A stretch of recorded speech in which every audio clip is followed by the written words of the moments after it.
Welcome to the Empowered Life Podcast, a space dedicated to spreading the message that you have the power within to create everything you seek. So if you're ready to enroll in a new kind of higher learning, the kind that leads to true personal freedom, hang here with us. We're your hosts, Rudi and Aniston, and this is Empowered Life. Welcome to the Empowered Life Podcast. My name is Rudi Riekstins, and I'm so excited to have you guys here today. You follow the podcast, you've heard me talk about the importance of living a life very intentionally, perfectly, carefully, calculatedly planning. Who do you want to be and how do you want to show up in that world? Well, a really big part of who do you want to be and how do you want to show up is who are you and how do you physically feel in your own body? And what are things that you can do to support you to be the best version of yourself? Today, we've brought in one of the most incredible experts that I had the privilege of meeting at an event a few months ago, and immediately I hit it off. I mean, we were in the back green room. We were talking about health, wellness, HRV, all the topics we're going to touch on today. And I was stacking up all of the things that I've been doing in my life to live a profound life, creating a big impact and having the ability and the energy to be able to fulfill what it is that I believe I've come here to do. And I'm just checking off all the things that he's recommending. And I'm like, okay, I do that. Oh, I don't do that. I need to learn more about that. And he's just an incredible wealth of knowledge. We're going to hear so much about this incredible man, his life, his journey, the work that he's doing out in the world. But more than anything, I want you guys to listen to how do you have to purposefully and carefully look at who you are. How can you make adjustments, subtle and sometimes drastic shifts, so that you can live the life that you came here to live, so that you can be the person that you've come here to be. But most importantly to me, man, that you get to feel the best that you can. And we're bringing in today the incredible, the unstoppable Justin Roethlingshoefer. Justin, thank you so much for joining us and welcome to the Empowered Life Podcast, brother. Oh, Rudi, it's so good to be here. I just need to bring you around and do all the intros for me. Man, you know, I loved connecting with you. I loved your energy. I love the message that you have to share. So many people are wanting to come into a self-development space so that they can be known, so that they can create an impact as, a motivational speaker. And yet the energy that I gained from when I spend time with you physically in person over a 3-day weekend, and then the conversations that we've had since, the privilege of being able to get an advanced copy of your book, to be able to read you literally in print and to feel the energy that's conveyed, is your impact is not so much about you being known. It's about how people are going to feel after the end result of doing work with you. And I just want to start right up front and just say that's such an incredible quality. I'm proud of you as the man that you are. I'm proud of how you're showing up in the world. To bring our audience in a little bit, you're the co-founder of Own It Coaching. You have not one, but two very, very popular podcasts. It's this sports science and recovery podcast, and you have the Own It Show, which you co-host with your wife. You're a multi-best-selling author. You have a third book, which I'm going to talk about all day today because I'm just so excited that this is coming out into the world, The Power of Ownership, and obviously the success that book is no doubt going to achieve. And then in addition to that, which is coaching, supporting, and growing and developing, you're also a dynamic keynote speaker that speaks all over the world. I've had the privilege of watching some of your talks. You're incredible. You're powerful. You're impactful. You just seem to be able to do it all. And so thank you so much for joining us on the Empowered Life Podcast. I received that and I'm incredibly honored, Rudi, because at the end of the day, I think the reason that I'm able to step into those shoes and do it humbly and do it with a servant-like mentality is because I've known what it's like not to do that. I've known what it's like to make it all about me. I know what it's like to have an ego that's driving everything. And that ultimately what it created for me was what I call my ultimate failure, was finding immense success with zero level of fulfillment. And so by knowing what that mountaintop feels like, it has been a learning lesson for me and a journey to understand, okay, this is not what I want it to feel like. This is not what it should feel like. How do I now do it differently so the outcome can be something that is impacting people, serving people, and ultimately having a lot of fun doing it at the same time? You know, you so beautifully spoke into what we believe at the Empowered Life Podcast. It's that every single moment that has ever transpired in your life is preparing you every day for who it is that you get to become and how you get to show up in the world. And you just said, how you used to show up, how your ego drove your behavior and who you were ultimately defined the man that you get to be today, and it qualifies you for the impact that it is that you create. I've purposefully left out where you've been in the world and what you've done and some of the accolades you have, and then also the people that you've supported, because when you're working with such incredible high level talent that, an extra, 20 points on your HRV, an extra hour deep sleep, all these things are going to make profound results in the impacts of their lives.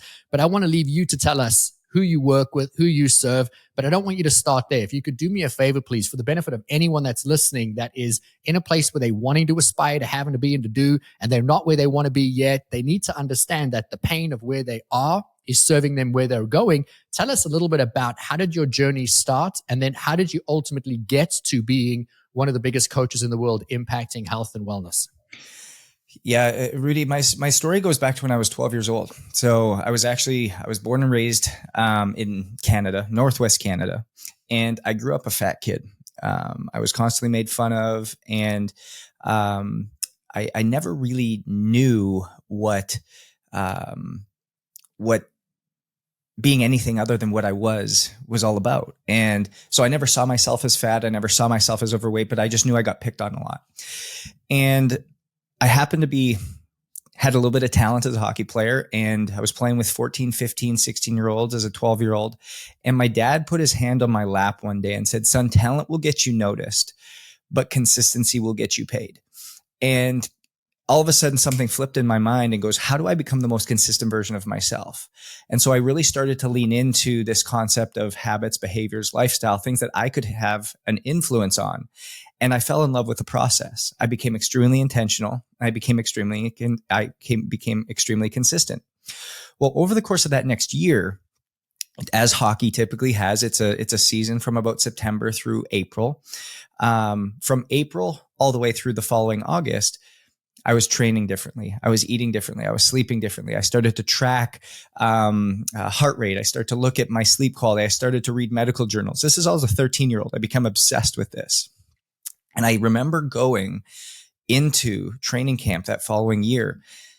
And for the first time, I walked into an arena, and parents that I had played with their kids for 4 or 5 years looked at me and was like, "Oh, good to see you." And had to do a double take and go, "Justin, is that you? You look phenomenal. What did you do?" And I said, "What, did I not look phenomenal before? Like, I don't know. Like, I don't know and notice any difference in myself. What do you see?" Well, if you actually go back, I had lost about 25, 30 pounds over the course of that 6-month span. Players started to tell me, my peers for the first time, "Man, you look good. Man, what'd you do? Man, like, awesome work." But I was like, that wasn't my goal, was to lose weight. My goal was simply to be more consistent, to be more intentional, to focus on the way I was living. And so that literally became my obsession. I came down to the States on a hockey scholarship. I got 2 undergraduate degrees. I went and did my master's degree. I went and got my postgraduate doctoral work in sleep and heart rate variability, which then threw me into the National Hockey League as one of the youngest strength coaches ever at 25 years old. When I stepped into the league, I had this expertise of utilizing data to create individuality and personalization for training metrics, recovery metrics, travel frameworks, sleep optimization, all these things that ultimately come back to process, but doing it in a very personalized way. Because until that point, everything was antiquated in the NHL and a lot of other professional leagues where everybody trained the same, everybody slept the same, everybody recovered the same, everybody supplemented the same. But there weren't really any differentiation in results. And so I went in and really, this is back in 2009, and really had this massive shift in what we thought about in using analytics and data to drive decisions or determine the direction in which we went. And very quickly, we became the least injured team in the league, the least sick team in the league, the highest performing team. We won some national championships. We went to Stanley Cup finals. We did a lot of unique and fun things. And now I'm getting put on stages. Now I'm getting asked to do interviews. Now I'm getting asked to write books and articles and being seen as what they called me, like the data guy. And immediately I was like, wow, my identity is in what I do. My pride and ego is tied up in the NHL logo, and my self-worth has everything to do about who I'm helping, who I'm serving. And so all of a sudden, I still remember, and this, I cringe when I think about this.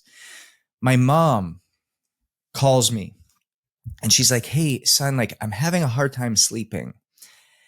And this is my mom. And dude, it makes me emotional just even thinking about it. My mom goes, "I'm having trouble sleeping." And she talked to me about her problems. She talked to me about her struggles. And I said, "I don't know how to help you. I only help professional athletes." I said that to my mom, and she goes, "Okay, no worries. Like, I totally understand." And she just continued on. And gosh, like just even telling that story is like heart wrenching. But that was the state in which I was in. And for 10 years, I continued to pour into this place, continued to go through this journey, continued to seek validation through who I was helping, the logos I had, and the accolades in which I received. And there came a day where I all of a sudden started to not feel well myself. I started to get headaches, started to have brain fog, started to have all of these symptoms that a lot of quote unquote normal people would have. And as I was sitting there, I started to look at my own data and go, man, like this is not looking very great. Ultimately went and got a colonoscopy and an endoscopy, and they found 4 polyps the size of my thumb that were all precancerous in my colon, and an ulcer the size of a quarter precancerous in my stomach. And the doctor said, if you had not come in, you would not have seen your 35th birthday. And it was at that moment that I realized that what I was actually doing was I wasn't solving an athlete problem. I was solving a human problem. And my ego was keeping me from actually getting out into the world and telling the message, telling the story, providing the solution in a very personalized way, and disrupting an industry that needed to be disrupted, not for me anymore, not for my ego, not for the satisfaction of Justin, not on Justin's opinion, not on Justin's thoughts, not on Justin's feelings, not to create Justin as a platform, but rather to help the people that feel hopeless, help the people that don't have a voice, help the people that aren't being seen, help the people like my mother, who ultimately needed something different, needed a guide to help get better sleep, to feel less stressed, to have more energy, to keep them out of this path towards chronic illness. And nobody's seeing them. Nobody's talking to them. Nobody's providing a solution for them that's personalized and individualized for them. And so in 2021, that was when I stepped away and ultimately leaned into serving the people that God had called me to, not the people that I wanted to, and put my ego aside. And since then, it has just been a blessing beyond compare, where we're touching close to 100,000 people every single year, and on a mission to take the leading cause of death in the United States from 71%, which is chronic illness, down to below 50% by the year 2030. You know, anyone that's listening to this was going to be thinking, I can see how Justin is serving and supporting Olympians, NFL players, NHL players, high-performing athletes, CEOs of big companies. Like, that makes sense. Rudi, there was even a time like we're talking, I still remember, I'll tell this story too. I still remember there was a time where we were playing up in New York City, and I had got called in, and we were, there was this big celebrity gym. I don't know if anybody's heard the name Dog Pound, but a big celebrity gym. They've got one in West Hollywood in New York City. And we're in there with Gerard Butler, Sarah Jessica Parker, Justin Bieber, Hugh Jackman. Like these are the regulars that you're serving in this area, and leaning in to help these people. And I'm just like, something inside was so misaligned. I was so empty, where everybody else is going, oh man, you're Justin, you're the guy that's like in the NHL, you're doing all these talks on data. You're being vaulted in this. You're literally the person speaking into these people's lives. And I was like, and they're like, you have it all. And I was like, man, if you only knew how I felt. And it had nothing to do about like, oh, feel bad for me. It had everything to do about Justin, wake up. Like, wake up. You're sleeping, dude. Like, you literally have a God-given gift and you're wasting it. You're wasting it because you're making it all about you. You're wasting it because because you're sleeping. Like, it's time to wake up. And that wake up call for me came in the form of finding out that the way I was living was ultimately leading me towards my illness, earning my illness. And I needed to make a change. And it was at that moment that I almost felt like God calmed the storm and allowed me to step into something different because the message had gotten through. I allowed myself to learn. I humbled myself to be able to step into something bigger that was no longer about me, but about everybody else. So one of the questions I wanted to ask you in the very beginning of the podcast, because I'm aware that people are going to be listening to this, and not everybody that's listening is a professional athlete. Not everybody that's listening is a high performance, coach, motivational speaker, or somebody that's competitive, that's out there every single day and needs to be performing at the highest possible level, that can also afford that amount of attention and touch. And so I understand human behavior. People only ever do what it is that they're going to do if they understand what is in it for them. If somebody doesn't know why they're doing something, they're never going to do it. Not unless you put a gun to their head and say, you need to do it, which would create short-term results, but it wouldn't be sustainable over time. And so if we're not putting a gun to people's heads and we're listening to this incredible conversation and all the wealth of knowledge that's about to pour out of your mouth, I want people to know what's in it for them. Most of the audience, they're everyday people who have a dream or a goal or desire to have and to be and to do and to live a more robust life.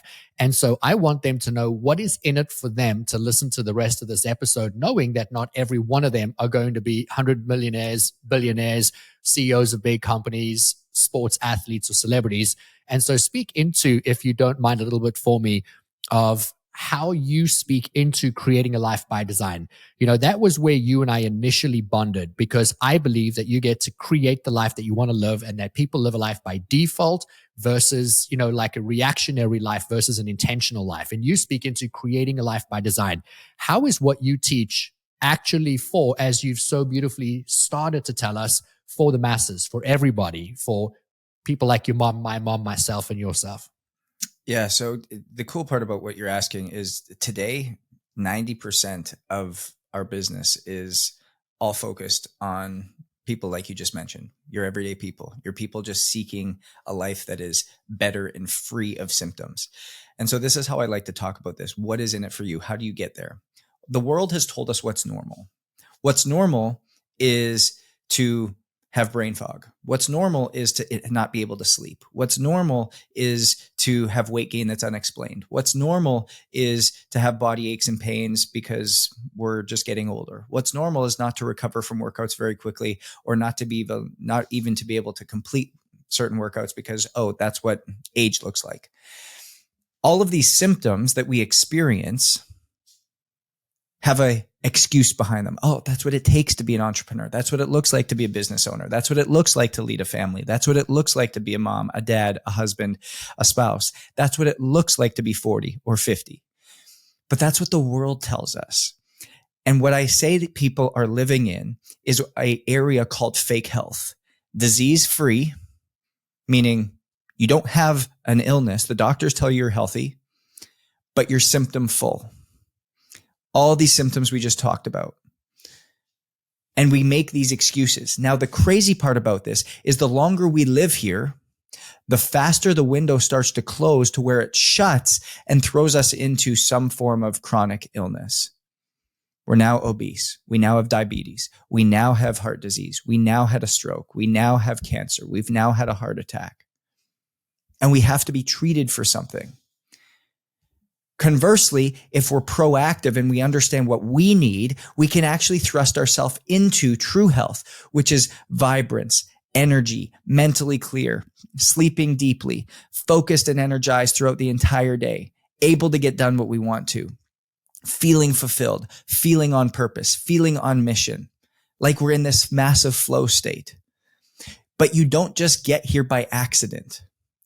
And so when I come and I ask people, and this is usually a question I ask on stage, is I say, and Rudi, you can answer this question for me. When I say the word health, what comes to your mind? I mean, I would say the ability to do what it is that I want to do and to feel great doing it, as opposed to feeling like pain or lack or fatigue or struggle. Definitely. Now, if I was to even say even simpler, what are some words that come to your mind that encompass health? I don't know if this is where you're wanting to go to, but the number one word that came to my mind was sleep, because sleep is what drives my health. Great. Quality sleep. Other things that people say are strength, cardiovascular fitness, quality nutrition, mental clarity, mental health. These are all things that people bring up. But here's the thing. The world has told us that health is an outcome. It's a result. What you just said, quality sleep. Great. That's awesome. That's really good. We know we all want quality sleep. Nobody's going to sit here and say, oh, Rudi, I don't want quality sleep. Oh, Justin, I don't want strong bones and muscles. Oh, Justin, I don't want cardiovascular capacity. Oh, Justin, I don't want mental clarity. No one's going to sit here and say that. We all desire those outcomes. But what the world has failed to tell us or teach us is that the outcomes we have are inevitable, but it is all dependent on the intentional and consistent behaviors and systems that we develop in our lives to get us the outcomes that we desire. And so at the end of the day, if you don't have intentional and consistent behaviors and a system that is built by design, the outcome that you are going to have will be health, but it will be poor health. It will be degraded health. It will be all the things that you don't want. But if you build a system by design, you can have all of the results that you do want.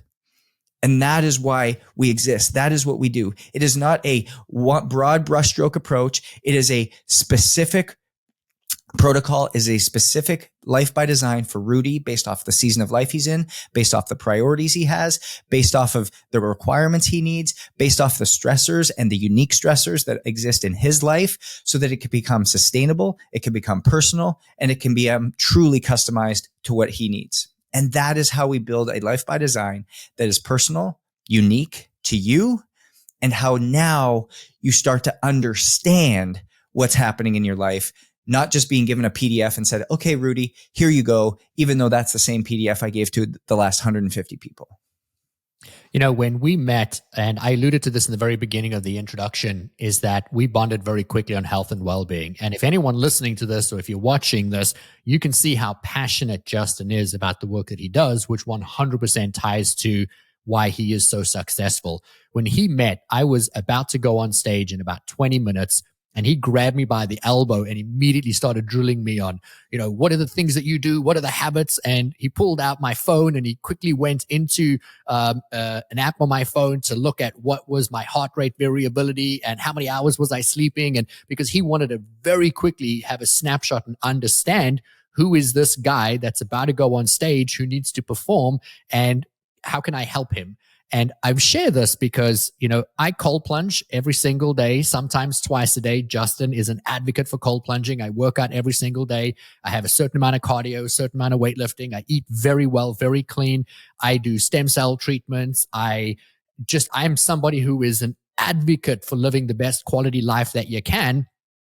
And I do everything from track and measure my sleep to cool my bed before I get in so my body temperature can drop. All the things that Justin's saying, you need to do this, you need to do this. And I'm like, yep, got it. And we're going through the list. And then Justin looks at me and he says, man, your heart rate variability is way off, man. How have you been feeling? And I turn to him and I'm minutes from walking out on stage and he asks me, how have you been feeling? And I remember putting my hand on his shoulder and I'm like, Justin, man, I feel like I'm a 60, 70-year-old man in a 45-year-old man's body. And he goes, yeah, of course you do, because your heart rate variability is at 30 and your heart rate variability really should be up at 60, 70. And we had a very short conversation before I went out on stage. We then connected later in the day for hours on a myriad of topics. But in less than 20 minutes before I went out on stage, he supported me in changing my heart rate variability, which I can tell you last night was 70. And so I have had a dramatic shift in the quality of rest that I get, of my body healing, rejuvenating. There are people that are like, what is HRV? What does heart rate variability mean? I would love for you to please speak into that, because it was such a light bulb moment for me that now I better understand all the other things. And that, for the audience, is just one example of how Justin's impacted my life, my health, my well-being, but it's a really good place for us to at least start. Yeah. So heart rate variability, I say, and it's garnering a lot more attention nowadays because of wearables such as Whoop and Aura and a lot of these that are focused on HRV, that show you HRV, but it's also one of the most misunderstood metrics. At the end of the day, HRV is a very personalized, very individualized metric. It's extremely sensitive. All of those things I just said are high positives of why it is the most universal, best metric to understand holistic health and wellness, mental, physical, spiritual, emotional. And here's why. What it's looking at is it is the language that your body's communicating with you, how your body's adapting to stress and strain. You have to understand that mental, physical, spiritual, emotional stress, your body doesn't know the difference between.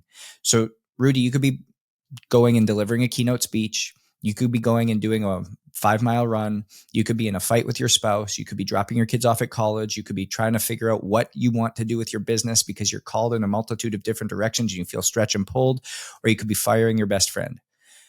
All of those are stressors that are going to activate your sympathetic or fight or flight nervous system response in your body. And the body goes, oh, we just have to keep Rudi alive. And thus increases norepinephrine, increases adrenaline, increases cortisol, which puts you in this fight or flight state, a stress state. So now if we understand, okay, heart rate variability is the measurement of how we're adapting to stress and strain, how does it actually do that? If, Rudi, you have a resting heart rate of 60 beats per minute, and I have a resting heart rate of 60 beats per minute, simple math would tell us, oh, we have a heartbeat at 1 beat per second. 60 beats per minute divided by 60 seconds, 1 beat per second. That would make sense. But that's not how our body works. That's not how our body functions. Rudi, who's adapting really well to stress, he had a great night's sleep last night. He's had a great meal this morning. He got a workout in. Him and his spouse are just deeply connected. His business is humming. He's excited to be on this podcast. He's in a really great rhythm. And his heart goes, man, Rudi, I'm chilling. Like, I'm good. I'm in this real relaxed state. His heart beats literally like the sock outside of the used car dealership. That's just very, like, you know, that one that just kind of blows in the wind and is very sporadic. So it might beat at 795 milliseconds, 642 milliseconds, 989 milliseconds, 821 milliseconds, a high level of variance. So looking at the time differences between successive beats, there's a high degree of variance telling us that he's adapting really positively. Me, on the other hand, I didn't sleep well last night. I drank loads of alcohol last night. I woke up and had a very poor breakfast with nothing but coffee. I didn't get a workout in. I decided to watch TV. I was behind the 8 ball. I started my day late. I haven't even showered yet. I got on a podcast. I hate talking in front of people. I'm just overwhelmed with life. And my body goes, oh my gosh, we just need to keep Justin alive. And so the degree of variance between those successive beats is 892 milliseconds, 895 milliseconds, 901 milliseconds, 891 milliseconds. And so the degree of variance is much less, much lower. However, over the same 60-second interval, both Rudi and my heart rate has beaten 60 times. My heart rate variability, extremely low. Rudi's extremely high. That is literally what is being measured when we look at heart rate variability. And so over the course of a week or a month, we can see, are we trending positively in heart rate variability, or are we trending negatively in heart rate variability? If we're trending positively, it's an indication that the rhythm we have between stress and recovery and the habits, behaviors, and lifestyle we're living is in a great rhythm, that we are really building capacity to do more, take on more, and feel well. Conversely, if we have a downward trend in HRV over the course of the week or the month, it's a signal, it's a sign, it's an alert, an awareness tool to say the rhythm that you've created between stress and recovery is not good enough. You're over-indexing in the stress component. There's chronic stress happening. And when chronic stress is present, chronic stress will create chronic deficiencies of vitamins, minerals, amino acids at the cellular level. Chronic deficiencies will create chronic symptoms that we say are normal. And those chronic symptoms over the course of time will lead to chronic illness. And that is the path that we are on, and ultimately why chronic illness is the leading cause of death in the United States, is because the chronic stress we've been under, we are unaware of, and we continue to live a life by default that keeps us in this excess pattern of health degradation. So I love how you're able to articulate such a complex concept in a way that is so easily digestible and understandable. And I want to do the audience a little further favor and explain it by simply saying the higher your heart rate variability, the faster your body is recovering. And the lower it is, the more that your body is in a path to disease or decay. You know, in the beginning of the episode, you actually said you were earning the disease. And that was such an interesting way to be able to articulate, because it is earning. And when you said it, it kind of landed on me like, man, that is so true. We earn our illnesses because we're every day paying in the actions or the behaviors of what it is that we're doing. And what we do drives the result that we get. I want to shift gears slightly, but not so much, because I want to talk about your book that's coming out, because I've had a privilege of getting a copy of this before the launch, and your book's only coming out on April 23rd. I'm so excited that we get to support you in the launch of this book. The Power of Ownership is such an incredible tool for anybody who wants to live a better quality of life, for anybody who wants to understand simplistically, how can you enact a positive shift or a positive change in your life? I want you in a few moments' time to give us some things that we can do to increase our heart rate variability. I know you cover it in great in-depth within the book. I know you cover it on your platforms. I know people can go out and find this knowledge from you elsewhere, but I would love for you to give us a little bit of that information now so that people can start to see some of the valuable tools that are coming up in this book. Before I turn it back over to you, Justin, I want to just set the stage for the audience quickly. You were a multi-best-selling author. You've just published a book that's coming out through Wiley. The book hasn't even launched yet. You are in the pre-sales of this book. Justin shared with me before we hit record, because we obviously get along, we talk all the time, and he confidentially shared with me, he was like, man, I'm so excited. Thank you for supporting me in the launch of the book. He's like, man, this book's going to be a New York Times best-selling book. And just to put this into perspective, to predict that you're going to be a New York Times best-selling expert versus being a New York Times who's earned it, or somebody who's wanting to create it, of three vastly different things. The book hasn't launched yet. It comes out April 23rd. As the time of recording this, we are 2 weeks before the launch date. And I just want to stress that he's already sitting at over 5,000 pre-sold copies of this book. You need 6,500 books sold in the first week to be a New York Times bestseller. We are absolutely going to be supporting you to get to that number as best we can. I'm supporting you to get that. Even though I have a copy of your book, I want a hard copy of your book.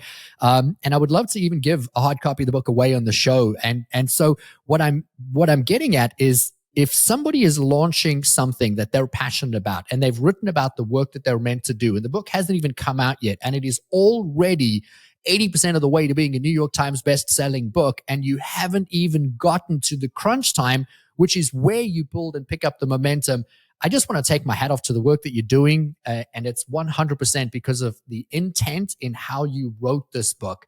And because you wrote the book for the people, it wasn't about you. And you said it in the show, but it comes through beautifully. I don't think that there's a person on the planet who doesn't wake up every day saying, I want to feel better. I want to have a better quality of life. I want to know more. And it's so overwhelming. It's so daunting. there's so much misinformation that when you start to look into what's the right thing to do, somebody else is contradicting you.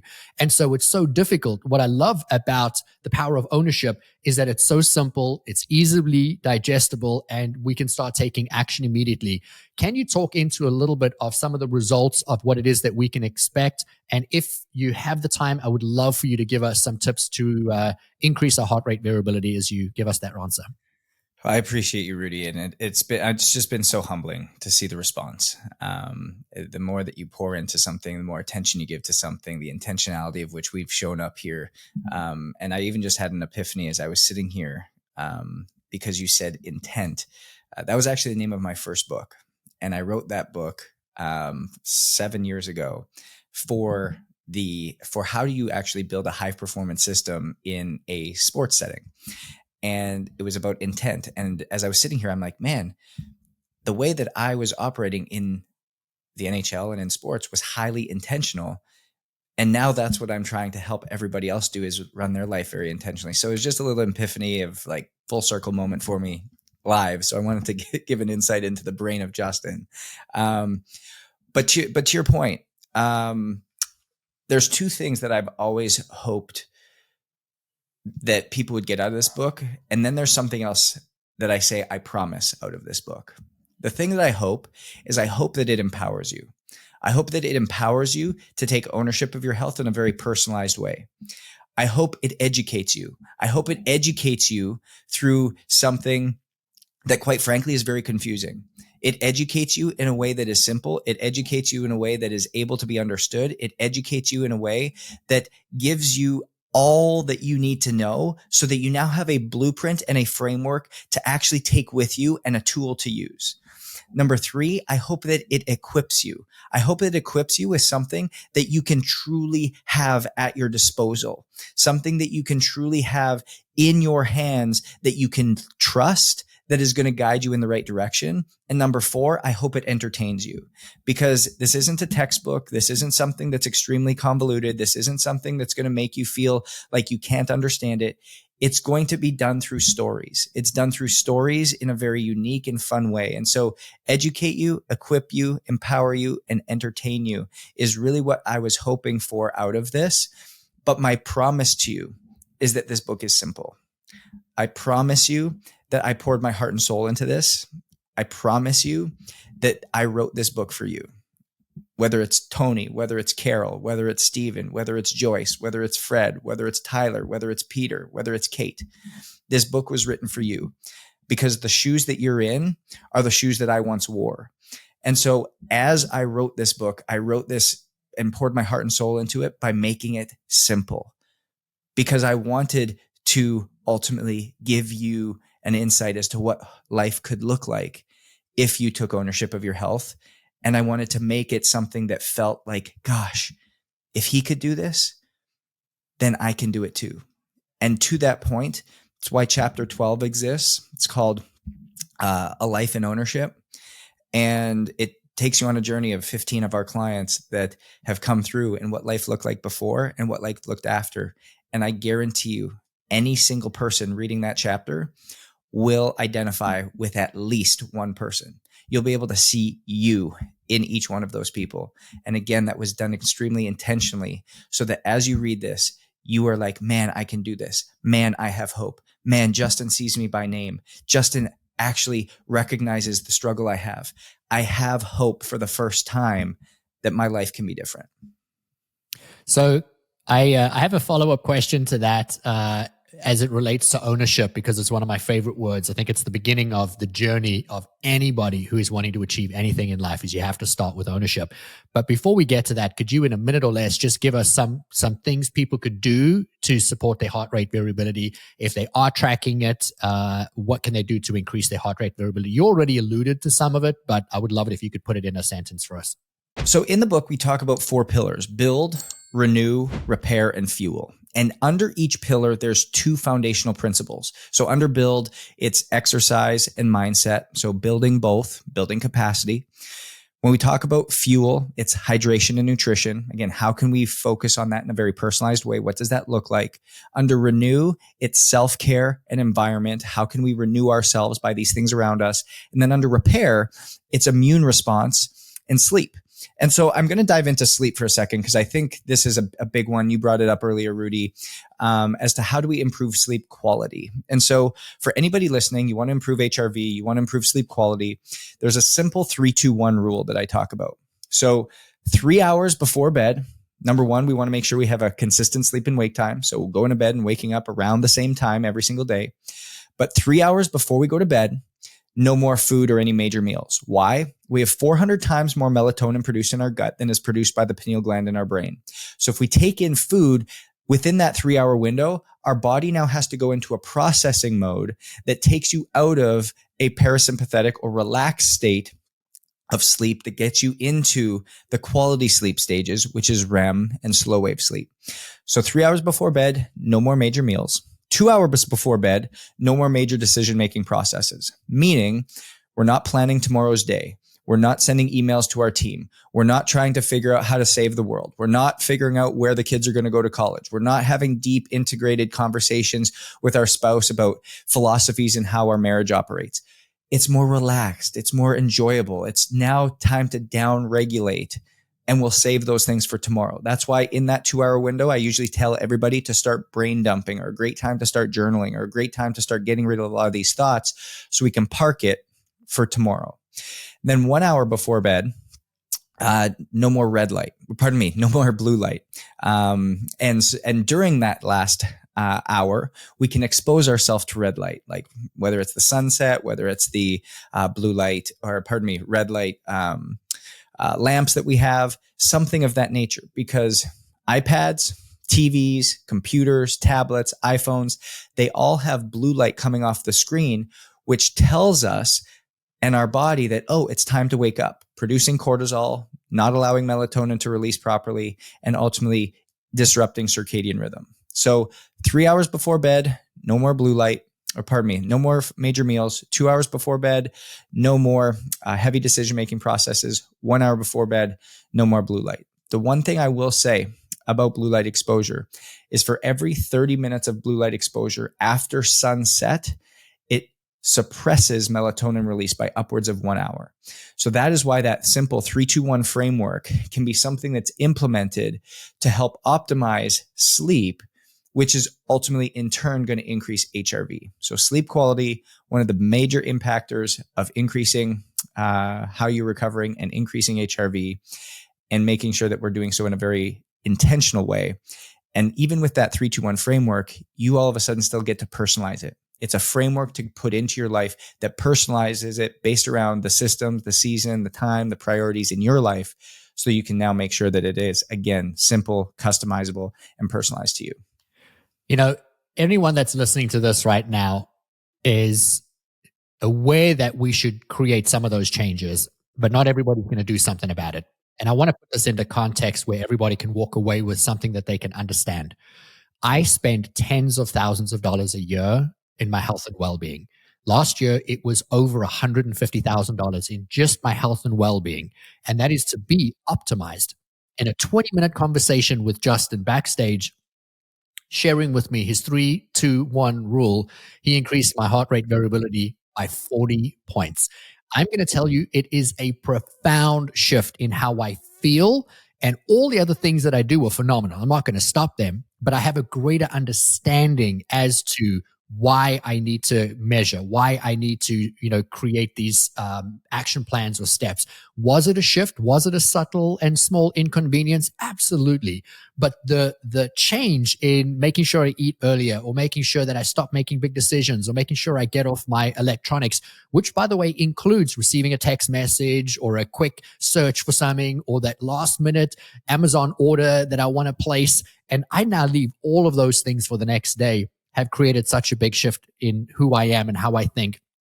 Removing brain fog, helping me to have deeper sleep. And when I have deeper sleep, I'm more productive the next day. My body feels more rested. Obviously, when I'm in the gym and I'm working out, I recover. Like, the impacts are so great. And if I could quantify what I would pay to have that information in 20 minutes and the results, we'd be talking about thousands and thousands and thousands of dollars that everybody can get simply by buying your book. You talk about the 4 pillars of ownership. You just spoke into it very briefly, but I would love to, as we start to bring this episode into a close, for you just to speak into why did you name the book The Power of Ownership? Why is ownership in almost every chapter? Why is ownership such a big part of this process? And how can our audience take ownership of their health, their well-being, and who they've come here to be by buying this book and creating that shift for themselves? Yeah, I define ownership as the intersection point between accountability and responsibility. So many of us want to be one or the other.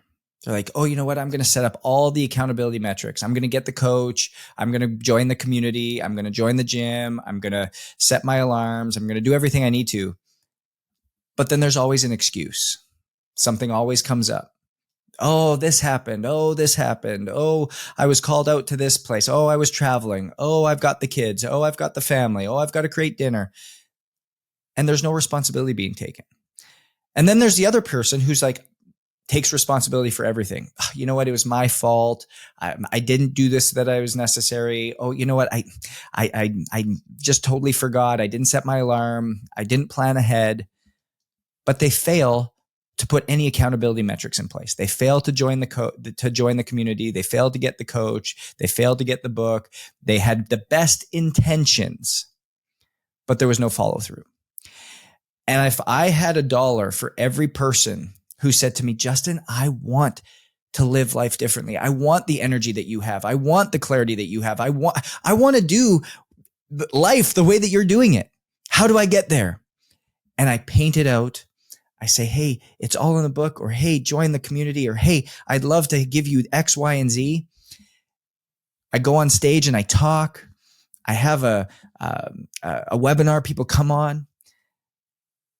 And the same people continue to come back and continue to come back and continue to come back. Because it's not enough just to say that you want it. If you're not willing to change, you're not going to see any changes. And so ownership is recognizing that I need to take responsibility, but also put the accountability metrics in place to create something different, to create something new. And once you realize that, that is when life will suddenly be vastly different, because success is different. We are different. But in order to get different, you need to do something different. You know, you so beautifully have spoken into my soul, because we all want to have, be, and do. And not everybody is taking the necessary steps in order to be able to achieve that. You know, the power of ownership is written in such a way that it empowers me, not empowers me, empowers me, meaning I understand that I alone have the inner drive to create the end result of what it is that I want to achieve. I told you months ago when I met you that I wanted you on the podcast to launch and support you in this book, because I believe that the empowered life is about empowering us from within, and that the inner drive to have and to be and to do already resides within us. And it's up to us to bring that out and into the world. And most people are out there running around wanting to be empowered, meaning an external force is motivating, driving them.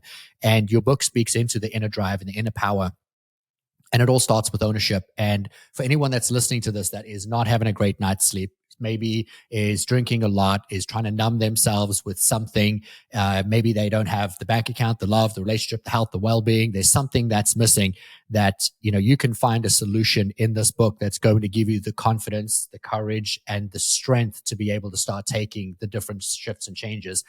You know, I meet people at different areas of life and they say, man, I really want this, but my immediate need right now is to get over this disease or to get over this illness or to lose weight. You know, I want love, but I'm overweight and I won't fall in love. No one will love me if I don't love me first. And I think that this, starting with health and well-being, is the single biggest indicator of creating that shift of where it is that you want to go. And I want everybody to take their own ownership right here, right now, and understand that that drive starts with them. Justin, I'm going to post the link to your book in the show notes. I'm going to put your Instagram handle. I'm going to put your website. I'm going to put your podcast links in. I want everybody to follow you. And if they aren't already doing so, to learn a little bit more about what it is that you do out in the world. What is one last message that you want to share with our audience? I've been asked that question a few times, and this is just what's come onto my heart is I want you to know, if you're listening to this, I don't care who's told you this in the past. I don't know what you've been told in the past. I don't know what journey you've been on, but you need to know that you're not broken. You need to know that you're not broken. Whatever you're feeling, whatever hopelessness you're feeling, whatever discouragement you're feeling. I've tried everything, Justin. Everything. I've done all the things. I've participated in all the things. I've tried all the things. Yes, but you haven't done something that is built for you. You haven't lifted your head out of the sand and said, I am going to empower myself to be able to understand my body better, to be able to truly know what's going on so that I can realize a different outcome. You've relied on a person, a place, or a thing. And every person, place, or thing has failed you because they've told you that you haven't followed the protocol right. You haven't done the thing right. They've placed the blame on you. And I'm here to tell you, you are not broken. You are not broken. All we need to do is wake you up. Oh man, that is just speaking to my soul. Like, that's the third time I've said it today, because every time, you respond, it's everything that I believe. It's everything that I agree with. And I have been able to be one of the end result impacts of the work that you do out in the world. I want to tell you, I love you, man, so much. I love what you're doing. I love how you show up in the world. You and your wife are powerhouses. And I'm just so proud of the success of what you have, not because of the success, because of the impact that is being generated through you doing that work. At one time, you were doing it the wrong way. At one time, you were chasing the wrong thing. And I think it's so beautifully supported you in being the man that you are today, and how you get to change lives literally just by being you. Thank you for taking time out of your day to join us on the Empowered Life podcast. I'm going to encourage our audience to jump in on the pre-sales. I know that you are giving away a ton of free things and advantages for people who buy the book before in the launch that are going to support you in becoming a New York Times bestseller. There's a bunch of things from, private webinars, one-on-one coaching options that are available. There's bulk orders. There's so many different things that people can gain or benefit from doing it. But, out of all of it, I don't care about any of those things. I care so deeply that people read that book and have the impact that you've been able to give me in literally just reading the words. And there isn't a dollar value that you could use to quantify the change that is going to come from reading this unbelievable book. Justin, thank you so much for joining us on the Empowered Life podcast. To everybody else that's listening, we love you. Thank you. And, please rate, review, and share this podcast. I would love so much if you resonated with something from this, to please tag Justin or myself. Share this with a friend who needs it, because there isn't a person on the planet that can't improve the quality of their health and their well-being so that they can live the most empowered life possible. We'll catch you in the next episode of the Empowered Life podcast. If you enjoyed this episode, please subscribe so you don't miss out on future content. And we would love your support in leaving us a review wherever you listen to your podcasts. Make sure to check the show notes for more information on how you can find us online and on Instagram. Now go create an amazing day for yourself, and we'll see you again soon.